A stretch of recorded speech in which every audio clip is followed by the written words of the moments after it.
அஸ்ஸலாமு அலைக்கும் வஹ்மத்துல்லாஹி வபரகாதுஹு. அன்பு நண்பர்களே, எல்லோருக்கும் வரவேற்பு.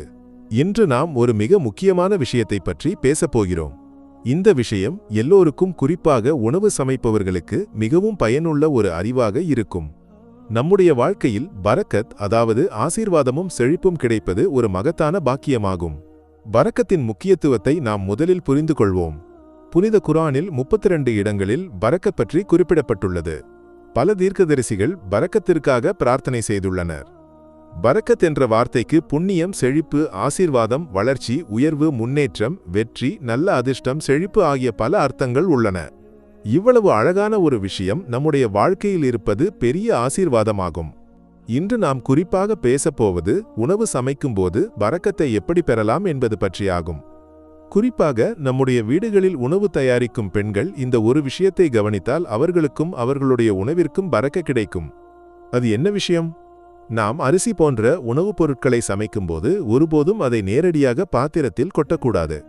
மாறாக அளந்து எடுத்து சமைக்க வேண்டும். உதாரணமாக, நாம் சோறு வைக்க வேண்டுமென்றால் தேவையான அரிசியை ஒரு கிளாஸ் அல்லது வேறு எந்த பாத்திரத்தை வைத்து அளந்து எடுக்க வேண்டும். பிறகு அதை தண்ணீரில் போட்டு சமைக்க வேண்டும். ஏன் இது இவ்வளவு முக்கியமாக சொல்லப்படுகிறது?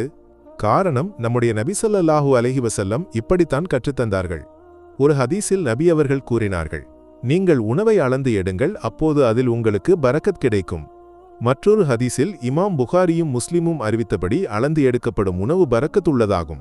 இந்த ஹதீஸின் பின்னணியை புரிந்து கொண்டால் இதன் முக்கியத்துவம் நமக்கு மேலும் தெளிவாகும். ஒருமுறை சிலர் நபி அவர்களிடம் வந்து புகார் கூறினார்கள். அவர்கள் சொன்னார்கள், எங்களுடைய உணவு மிக விரைவாக தீர்ந்து போகிறது. அப்போது நபி அவர்கள் அவர்களிடம் ஒரு கேள்வி கேட்டார்கள், நீங்கள் உணவை அளந்து எடுக்கிறீர்களா அல்லது கொட்டி எடுக்கிறீர்களா? அவர்கள் பதில் சொன்னார்கள், நாங்கள் அளக்காமல் கொட்டித்தான் எடுக்கிறோம். அப்போது நபி ஸல்லல்லாஹு அலைஹி வஸல்லம் கூறினார்கள், நீங்கள் உணவை அளந்து எடுங்கள், கொட்டி எடுக்காதீர்கள். அன்பு நண்பர்களே, இந்த எளிமையான விஷயம் நம்முடைய வாழ்க்கையில் பெரிய மாற்றத்தை கொண்டு வரும். ஒரு கிளாஸ் அரிசி எடுக்கும்போது அதை அளந்து எடுப்பதன் மூலம் நம்முடைய உணவில் பரக்கத் வருகிறது. நம்முடைய வீட்டில் உணவு விரைவாக தீர்ந்து போகிறது என்ற புகார் இனி இருக்காது. இனி முதல் சோறு வைக்கும்போதோ மற்ற உணவுப் பொருட்களை தயாரிக்கும்போதோ அரிசி போன்ற பொருட்களை நேரடியாக சமையல் பாத்திரத்தில் கொட்டக்கூடாது. ஒரு கிளாஸ் அல்லது வேறு எந்த பாத்திரத்தை வைத்து அளந்து எடுக்க வேண்டும். பிறகு சமையல் செய்ய வேண்டும். இந்த சிறிய மாற்றம் நம்முடைய உணவில் பரக்கத்தை கொண்டு வரும். நம்முடைய முத்து நபி ஸல்லல்லாஹு அலைஹி வஸல்லம் கூறிய இந்த வார்த்தைகள் நமக்கு ஒரு பெரிய பாடமாகும். ஒரு எளிமையான செயல்பாட்டின் மூலம் நம்முடைய வாழ்க்கையில் ஆசீர்வாதமும் செழிப்பும் கொண்டு வர முடியும். எனவே அன்பு நண்பர்களே, இன்று முதல் இந்த விஷயத்தை கவனிக்கத் தொடங்குங்கள்.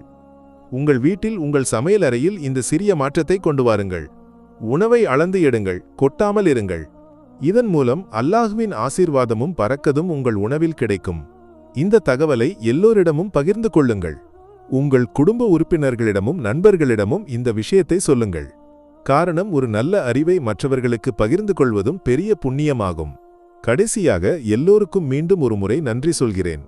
இந்த வீடியோ உங்களுக்கு பிடித்திருந்தால் லைக் செய்யவும் சப்ஸ்கிரைப் செய்யவும் மறக்காதீர்கள். இன்னும் இது போன்ற பயனுள்ள தகவல்களை உங்களுடன் பகிர்ந்து கொள்ள நான் இங்கு இருப்பேன்.